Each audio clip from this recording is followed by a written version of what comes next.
The Metropolitan Arts Center buzzed with activity on that cold December evening. Crystal chandeliers cast warm light over men in expensive tuxedos and women draped in silk gowns that cost more than most people's monthly rent. The Charity Gala was one of the year's biggest events, where the city's wealthy elite gathered to donate money and feel good about themselves. But behind the scenes, a different world existed. In the kitchen, dozens of temporary workers rushed around preparing trays of champagne and fancy appetizers. Among them was Margaret Chen, a 52-year-old woman with tired eyes and hands that had seen too much hard work. She wore the standard black and white uniform of the catering staff, her graying hair pulled back in a simple bun.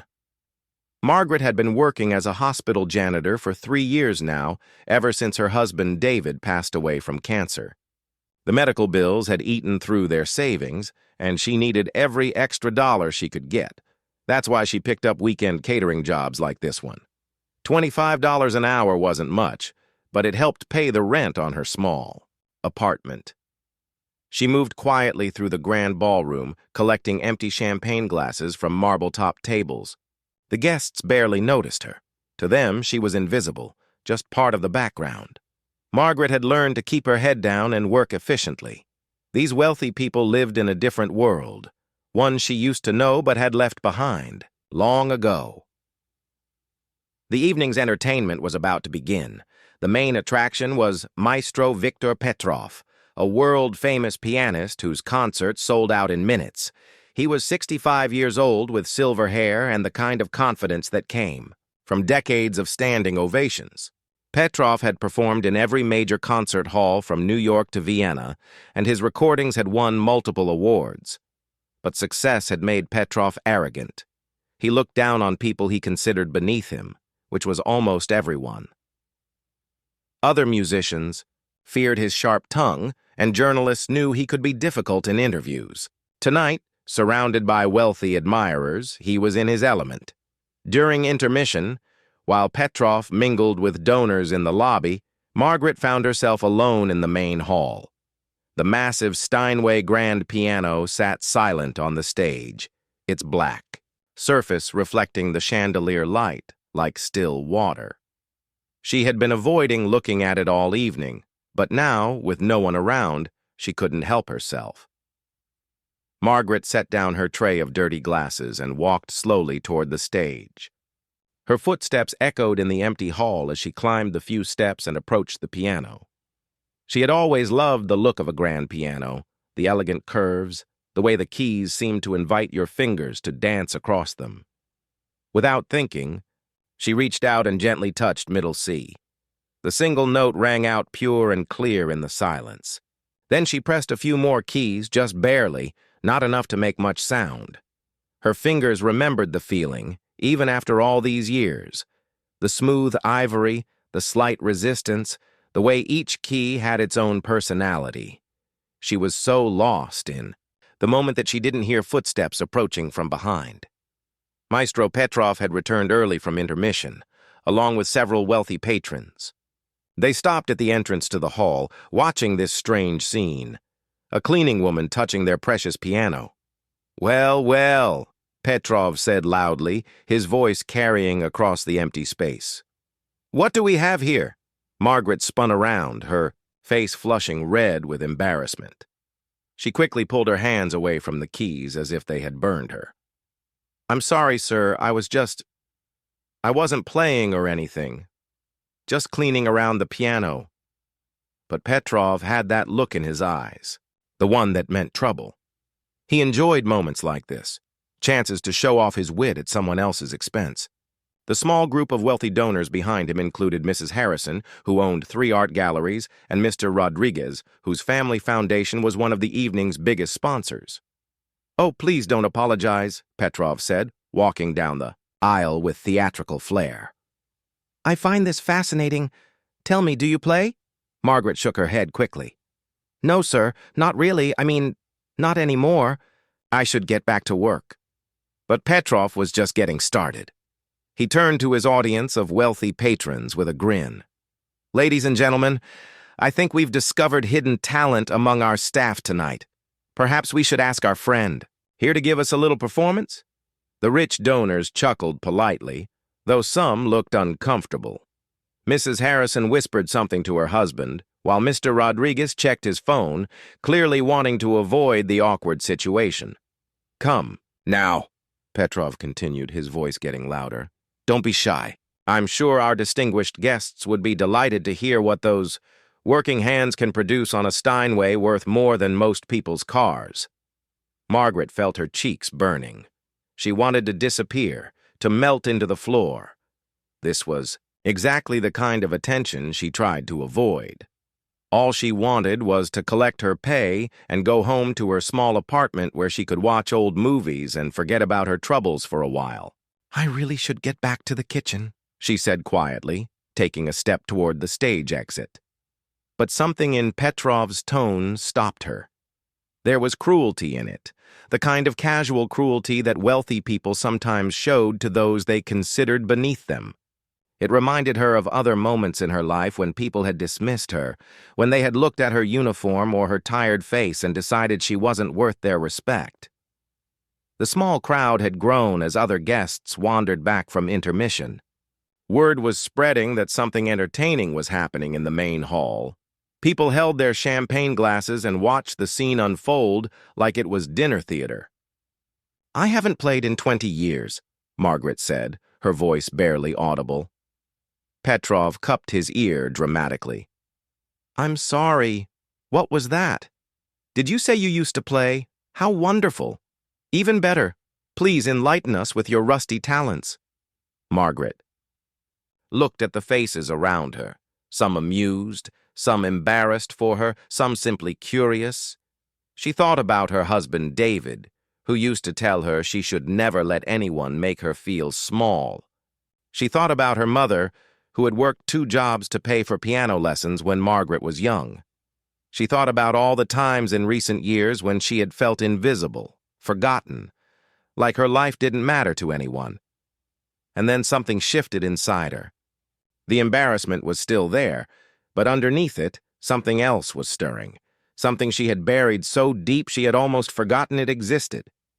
Margaret straightened her shoulders and looked directly at Maestro Petrov. If you insist, she said, her voice steadier now. But I should warn you, I might surprise you. The crowd murmured with interest. This wasn't going the way anyone had expected. The cleaning lady wasn't running away or apologizing more. She was walking back toward the piano with something that looked almost like confidence. Petrov's smile widened. He was expecting a disaster, a moment of such complete humiliation that it would become a story he told at dinner parties for years to come. He gestured grandly toward the piano bench. Please, madam, the stage is yours. Margaret walked slowly toward the piano bench, her heart pounding so hard she was sure everyone could hear it. Her hands were shaking slightly, and she wiped them on her black catering uniform. The Steinway grand piano seemed massive now, like a mountain she was about to climb. She could feel dozens of eyes watching her every move. The piano bench was exactly the right height. That was the first thing she noticed as she sat down. Her body remembered this position even after 20 years. Back straight, feet flat on the floor, hands resting lightly on her knees. For just a moment, it felt like coming home to a place she had forgotten existed. The audience had grown larger. Word was spreading through the charity gala that something unusual was happening in the main hall. Guests were drifting in from the lobby, wine glasses in hand, expecting to see a quick bit of entertainment before the evening's official program resumed. Most of them were smiling, ready to watch what they assumed would be an amusing disaster. Maestro Petrov stood to the side of the stage, his arms crossed, wearing the expression of someone about to watch a car crash. He had positioned himself, where he could see both Margaret and the audience's reactions. This was going to be good material for his next interview, he thought. The time I asked a cleaning lady to play Steinway and she... Margaret placed her hands on the keys and immediately pulled them back. The ivory felt cold under her fingers, foreign after so many years. She closed her eyes for a moment, trying to quiet the voice in her head that was screaming at her to run away. What was she doing? She was a hospital janitor, not a pianist. These people were going to laugh at her, and she would have to finish her shift afterward, collecting their empty glasses while they whispered about the crazy cleaning lady who thought she could play piano. But another voice spoke up, quieter but stronger. It was her mother's voice from 30 years ago. Music doesn't leave you, Margaret. It might get buried, but it's always there, waiting. She opened her eyes and looked out at the audience. Mrs. Harrison was checking her diamond watch. Mr. Rodriguez was scrolling through his phone. A group of younger donors near the back were already giggling. They weren't expecting much. Margaret decided to start simple. She placed her hands on the keys again and began with something easy, Chopin's Minute Waltz. It was a piece every piano student learned, nothing too ambitious. Her fingers found the opening notes, and immediately she knew something was wrong. Her timing was off, her touch too heavy. The melody that should have danced lightly across the keys sounded clunky and uncertain. A few people in the audience exchanged glances. This was going exactly as they had expected. Petrov's smile grew wider. He was already composing the story he would tell his musician friends tomorrow. But Margaret didn't stop. She pushed through the rough beginning, letting her muscle memory slowly wake up. It was like riding a bicycle after years of not cycling. Wobbly at first, but the body remembers what the mind forgets. Her fingers began to find their rhythm. The heavy touch became lighter. The uncertain timing started to steady, and then something magical happened. About 30 seconds into the piece, Margaret's hands stopped fighting the music and started dancing with it. The notes began to flow like water, each one connecting to the next in a way that only comes from years of serious training. Her posture changed, too. Instead of hunching over the keys nervously, she sat tall and confident, her whole body moving with the rhythm. The audience started to notice. The giggling from the back stopped. Mrs. Harrison looked up from her watch. Mr. Rodriguez put his phone away. Even the catering staff, who had been moving quietly around the edges of the room, stopped to listen. This wasn't amateur playing. This was something else entirely. Margaret could feel the change in the room, but she was too lost in the music to think about it. The minute waltz flowed under her fingers like it had been waiting 20 years for her to come back to it. Every note was exactly where she remembered it should be. Her right hand danced through the melody while her left hand provided the rhythm, and for the first time in decades, Margaret felt completely herself again. The piece was supposed to be played in about a minute and a half, but Margaret was taking her time, letting each phrase breathe, adding tiny decorations and variations that showed she knew the music inside and out. This wasn't just someone who had learned to play the notes. This was someone who understood the soul of the piece. Maestro Petrov's expression had changed completely. The smug smile was gone, replaced by confusion and then growing amazement. His trained ear could hear what the audience was just beginning to understand. This woman had serious classical training. Her technique was rusty but unmistakably professional. She knew things about piano playing that took years to learn. The minute waltz came to its conclusion. Margaret surprised everyone, including herself. Instead of ending the piece and running away, she transitioned smoothly into something else, Debussy's Clair de Lune. It was a much more challenging piece, one that required not just technical skill but deep musical understanding. The moonlight, melody floated through the hall like a gentle evening breeze.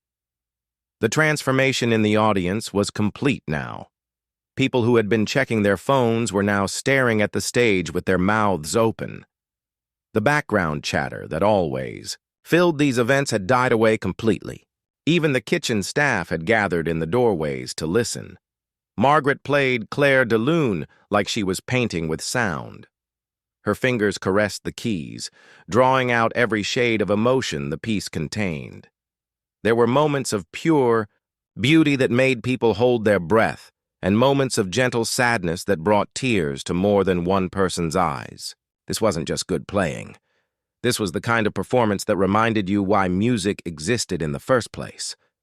Mrs. Harrison whispered to her husband, "My God, who is this woman?" A young man near the front pulled out his phone and started recording. Within minutes, others were doing the same. They sensed they were witnessing something special, something that needed to be captured and shared. Maestro Petrov stood frozen, his world turned upside down. He had spent his entire career around the best musicians in the world, and he knew real talent when he heard it. This cleaning lady, this woman he had been ready to humiliate for his own amusement, was playing with a level of artistry that many professional pianists never achieved. As Claire de Lune drew to its gentle close, the hall fell into complete silence. Margaret lifted her hands from the keys and sat very still, almost afraid to break the spell. She could hardly believe what had just happened. The music had poured out of her like it had been trapped inside for 20 years, waiting for this moment to escape. The silence stretched for what felt like forever. Then, from somewhere in the audience, someone started clapping. Others joined in, and suddenly the entire hall erupted in applause. But this wasn't the polite, automatic clapping you heard at most charity events. This was the kind of applause that comes from the heart, when people have just witnessed something they'll remember for the rest of their lives. Margaret looked out at the faces staring up at her, and for the first time that evening she smiled. The applause seemed to go on forever.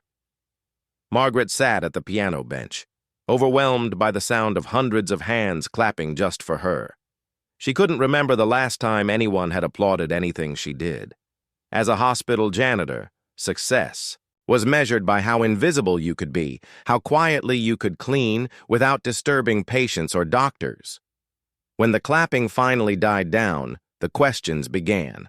A woman in a sparkling blue dress near the front called out, "Where did you learn to play like that?" An older man in an expensive tuxedo shouted, "Are you a professional musician?" Margaret looked down at her hands, still resting on the piano keys. How could she explain 20 years of silence? How could she tell these wealthy, successful people that she used to be like them once, that she used to belong in places like this? Maestro Petrov had recovered from his shock enough to walk closer to the piano. His face showed a mixture of embarrassment and genuine curiosity.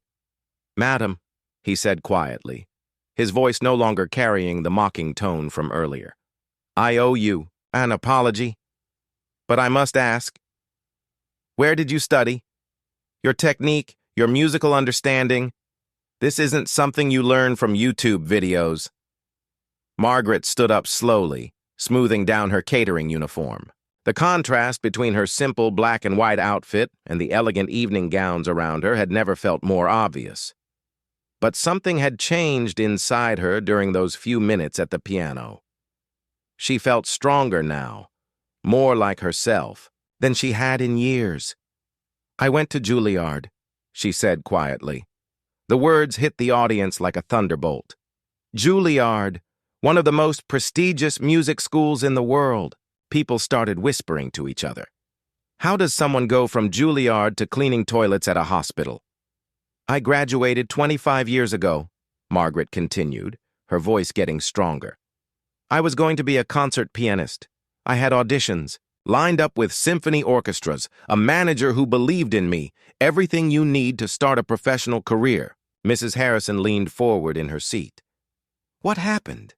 Margaret closed her eyes for a moment, and suddenly she was 22 years old again, standing in her parents' hospital room. The doctors were explaining about the car accident, using words like critical condition and massive internal injuries. Her little brother Tommy was only 14. Her sister Linda was 17 and about to graduate high school. "My parents died in a car accident," Margaret said, opening her eyes. "I was their oldest child. My brother and sister needed someone to take care of them." The room fell completely silent. Even the catering staff stopped moving. Margaret looked out at all the faces watching her. These people lived in a world where dreams came true, where talent was rewarded and hard work paid off. They couldn't imagine giving up everything you'd worked for, everything you were meant to be. I dropped out of my master's program 6 months before graduation, she continued. Sold my piano to pay for the funeral. Got a job at a restaurant. Then a better job at an office. Then whatever work I could find that paid enough to keep us in our apartment. She remembered those first months after the accident. Waking up at 5 in the morning to get Tommy ready for school, working all day at the restaurant, coming home to help Linda with homework, then falling into bed exhausted, too tired even to think about music. The piano had sat silent in their small living room for months before she finally sold it. Tommy wanted to play football, so I worked extra shifts to pay for equipment and fees. Linda was smart. She wanted to go to college. I saved every penny I could for her tuition. Margaret smiled slightly. She's a doctor now, has her own practice.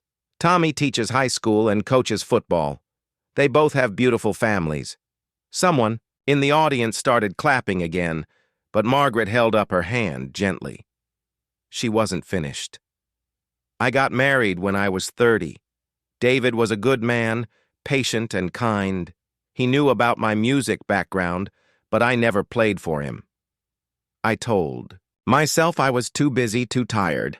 The truth was it hurt too much. Every time I touched piano keys, I remembered everything I'd given up. Margaret's voice caught slightly. David got sick 3 years ago. Cancer. We spent everything we had on treatments, sold our house, used up all our savings. He fought so hard, but... She didn't need to finish the sentence. Everyone understood. After he died, I needed work fast. The hospital where he'd been treated was hiring janitors. It seemed fitting somehow, spending my days in the place where we'd spent his last months. The audience was completely captivated now. This wasn't just entertainment anymore. This was real life, with all its heartbreak and sacrifice. I haven't touched a piano in 20 years, Margaret said. Tonight was the first time since before Tommy graduated high school. I wasn't sure I still remembered how. Maestro Petrov stepped closer to the piano. His earlier arrogance had completely disappeared.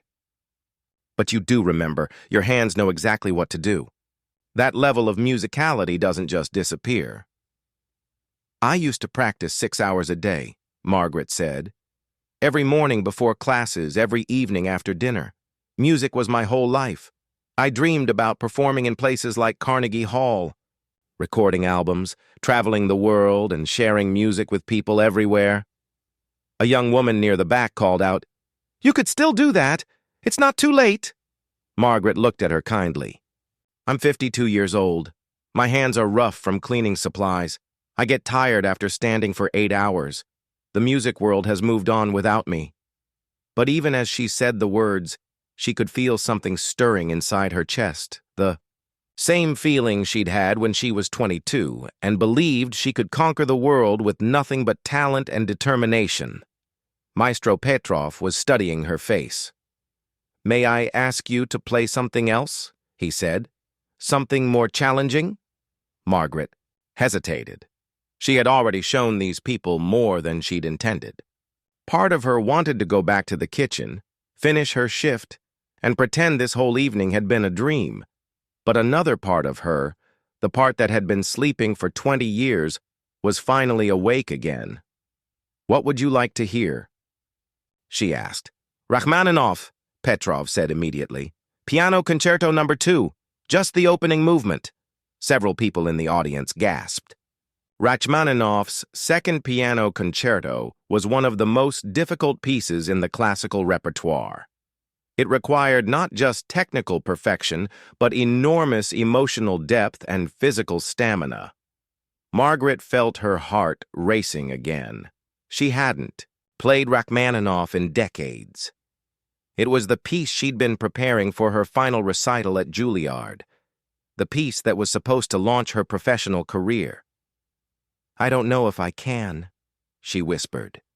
Petrov moved closer, speaking quietly, so only she could hear. "I've been performing for 40 years. I've heard thousands of pianists. What you just played, that came from your soul, not just your fingers. That's the rarest gift in music. Please, don't let it stay buried any longer." Margaret looked at the piano keys, then out at the audience. All these successful people waiting to see what she would do next. She thought about David, who had always believed she was capable of anything. She thought about Tommy and Linda, who had grown up thinking their big sister could handle any challenge. Most of all, she thought about the young woman she used to be, the one who had practiced until her fingers bled because she knew she had something special to share with the world. "All right," Margaret said, sitting back down at the piano bench. "But I should warn you, this piece tells a story. It's about loss and hope and finding your way back to yourself. It might take a while." She placed her hands on the keys, took a deep breath, and began to play the opening chords of Rachmaninoff's Second Piano Concerto. The opening chords of Rachmaninoff's Piano Concerto No. 2 thundered through the hall like a storm breaking. Margaret's hands moved across the keys with power and precision that made the piano sing in ways most people never heard. This wasn't the gentle beauty of Chopin or Debussy. This was music that demanded everything from both the performer and the listener. The audience sat completely still, afraid to breathe. They could feel the raw emotion pouring from the piano, 20 years of buried dreams and suppressed talent finally breaking free. Margaret's whole body swayed with the music, her face showing the kind of concentration that comes only from total surrender to the art. But this piece was a monster.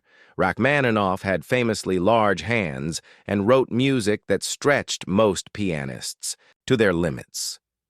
The rapid runs, the massive chords, the way the melody leaped from the deepest bass notes to the highest treble, it was like trying to tame a wild horse while riding a hurricane. Margaret's hands began to ache after the first few minutes. 20 years of cleaning floors and scrubbing toilets had given her strong hands, but not the kind of strength needed for concert-level piano playing. Her shoulders tensed up.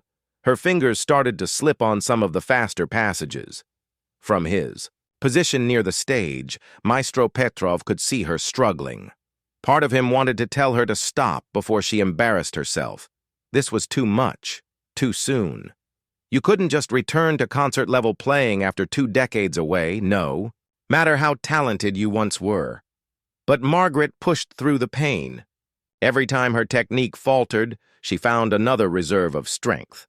The music itself seemed to be carrying her forward, reminding her fingers where to go, teaching her shoulders how to relax, showing her how to let the piano do the work, instead of fighting against it. And then, something extraordinary happened. About halfway through the movement, Margaret stopped playing the notes exactly as written. Instead, she began to interpret them, to make them her own. She added tiny pauses that made the audience lean forward in anticipation. She played some phrases softer than Rachmaninoff had marked, drawing people into the intimacy of the melody. Then she would explode into passages of such power that several people jumped in their seats.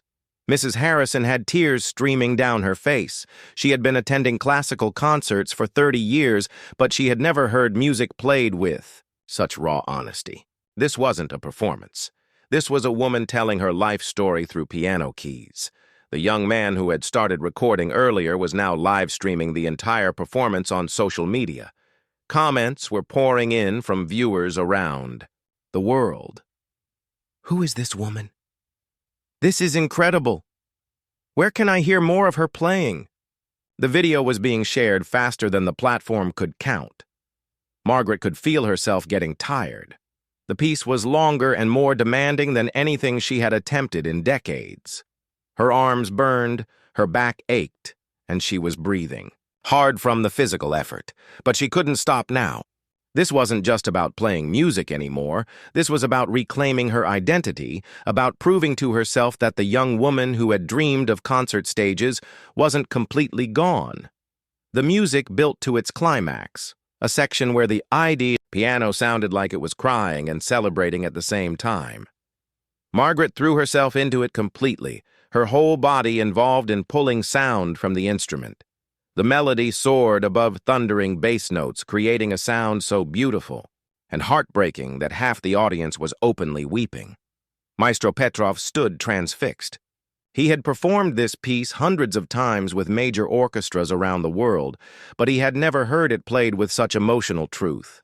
Every note seemed to carry the weight of Margaret's sacrifices, her losses, her hope. This wasn't just technique. This was music in its purest form, the kind that reminded you why human beings create art in the first place. As the movement approached its end, Margaret knew she was running out of strength. Her hands were cramping, her shoulders screaming in protest. But the final passage was the most important. A gentle, hopeful melody that emerged from all the chaos and pain, like sunlight breaking through storm clouds. She played those last phrases with such tenderness that the entire hall seemed to hold its breath. Each note was perfect, not because her technique was flawless, but because every sound came straight from her heart. When the final chord faded into silence, Margaret sat very still, her hands resting on the keys, overwhelmed by what had just happened. The silence lasted for what felt like an hour, but was probably only seconds. Then the applause began. Not the polite clapping of a charity event, but a standing ovation that shook the building. People were shouting, "Bravo!" and wiping tears from their eyes. Several audience members were on their phones, calling friends and family to tell them they had just witnessed something miraculous. Maestro Petrov walked slowly onto the stage. His face showed a mixture of shame, amazement, and profound respect. When he reached the piano, he did something no one expected. He knelt down beside the bench where Margaret was sitting. "Forgive me," he said, his voice breaking. "I have spent my life thinking I understood music, thinking I knew what talent looked like. Tonight, you have taught me that I knew nothing at all." Margaret looked at him with surprise. This famous musician, this man who had humiliated her just an hour earlier, was kneeling beside her with tears in his eyes. "You don't need to apologize," she said softly. "I know what I looked like when you first saw me, just another cleaning lady touching something she shouldn't touch." "No," Petrov said firmly.